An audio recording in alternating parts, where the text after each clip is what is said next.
ব্রাহ্মণবাড়িয়ার সাহসী সন্তানেরা বারবার জীবন দিয়েছে, রক্ত দিয়েছে। ফ্যাসিবাদ বিরোধী সকল আন্দোলনে ব্রাহ্মণবাড়িয়ার মানুষেরা রক্ত দিয়েছে, লড়াই করেছে সাহসিকতার সাথে। আমরা জানি শুধু জুলাই আগস্ট আন্দোলনে নয়, এই গণ অভ্যুত্থানের আগেও 2021 সালের মোদী বিরোধী আন্দোলনে ব্রাহ্মণবাড়িয়ার বহু মানুষ লড়াই করেছিল দিল্লির আধিপত্যবাদের বিরুদ্ধে।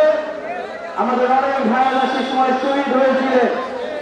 আমরা ব্রাহ্মণবাড়িয়ার সকল শহীদের রোগের মাতৃলাভ কামনা করি। ব্রাহ্মণবাড়িয়ার আলেম সমাজ সবসময় ইনসাফের পক্ষে, ইসলামের পক্ষে, দেশের পক্ষে কথা বলেছে, লড়াই করেছে। আমরা দেখেছি এখানে ব্রাহ্মণবাড়িয়াতে জুলাই আগস্ট অভ্যুত্থানের সময় আমাদের আলেম ভাইয়েরা, ব্রাহ্মণবাড়িয়ার সাহসী নারীরা এবং ব্রাহ্মণবাড়িয়ার তরুণেরা উক্তি দিয়ে দেশের জন্য লড়াই করেছিলেন। আমরা মনে করি, আমরা বিশ্বাস করি, ব্রাহ্মণবাড়িয়া মাথা নত করে না। ব্রাহ্মণবাড়িয়া সেই সাহস সবসময় ধরে রাখবে। কাজী নজরুলের ভাষায় বলতে হয়, শির দেগা নেহি দেগা নামা। ব্রাহ্মণবাড়িয়া সবসময় জীবন দিয়েছে, কিন্তু আপোষ করেনি। ব্রাহ্মণবাড়িয়াবাসী, আমরা জানি ব্রাহ্মণবাড়িয়া বহু অনেক কিছুর জন্যই বিখ্যাত হয়ে রয়েছে। ব্রাহ্মণবাড়িয়া সংস্কৃতির জন্য বিখ্যাত, ইসলামের পূর্ণভূমি হিসেবে পরিচিত।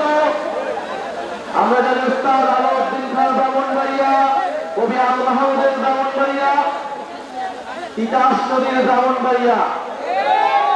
আমরা জানি এই তিতাস গ্যাস ঢাকা, ময়মনসিংহ বাংলাদেশের বৃহত্তর জনগোষ্ঠীর গ্যাসের চাহিদা পূরণ করলেও ব্রাহ্মণবাড়িয়ার মানুষ গ্যাস থেকে বঞ্চিত রয়েছে।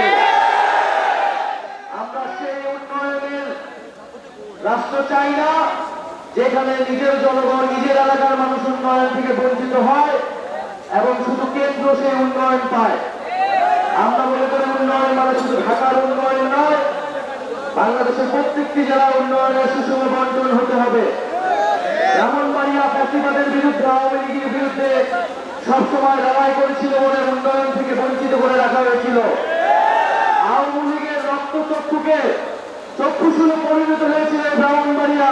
গণ অভ্যুত্থান, ফ্যাসিবাদ বিরোধী এবং মুজিববাদ বিরোধী লড়াইয়ের অন্যতম দুর্গ হবে এই ব্রাহ্মণবাড়িয়ায়।